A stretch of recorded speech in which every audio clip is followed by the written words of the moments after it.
Here we have two similar pentagonal prisms, and we're given the ratio of the heights, little h to big H, is 3:7. Now that would be a one-dimensional ratio. The heights are one-dimensional, same with the perimeter, or if we're talking about the length of a side or the altitude, apothem, any of those are all one-dimensional measurements.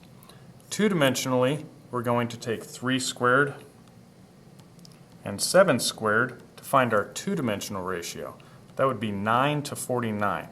So if we're talking about the area or the surface area, that would be our two-dimensional ratio. Now if we're talking about the volume or density, that is three-dimensional. So now we're going to take our one-dimensional ratio of 3:7 and we're going to cube it. So we have 3 cubed and 7 cubed. That gives us a three-dimensional ratio of 27 to 343. So depending on the problem, we want to make sure we're using the appropriate ratio to solve that problem. So if we're given that the surface area of the small prism is 300 square meters, and we're asked, what is the surface area of the large prism?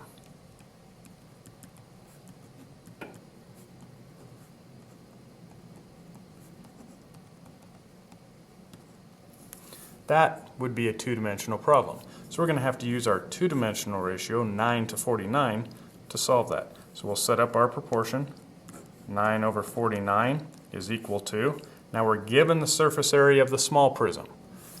9 obviously smaller than 49, so when we're setting this up, we're going to use 300 over the surface area of the large prism here. And now we cross multiply and solve. We find that the surface area of the large prism is approximately 1,633 meters squared. Make sure and label appropriately. What if we're given the volume of the large prism is 4,500 cubic meters? How would you find the volume of the small prism?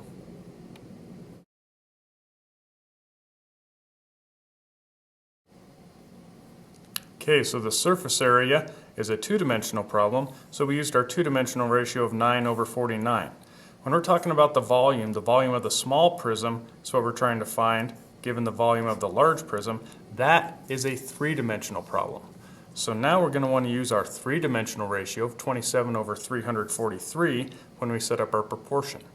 And because we're given the volume of the large prism, that goes on the bottom with the 343. We're looking for the volume of the small prism. That goes with the 27. So we've used the correct ratio. We're setting up our proportion correctly. Now we cross multiply and solve. We find that the volume of the small prism is approximately 354.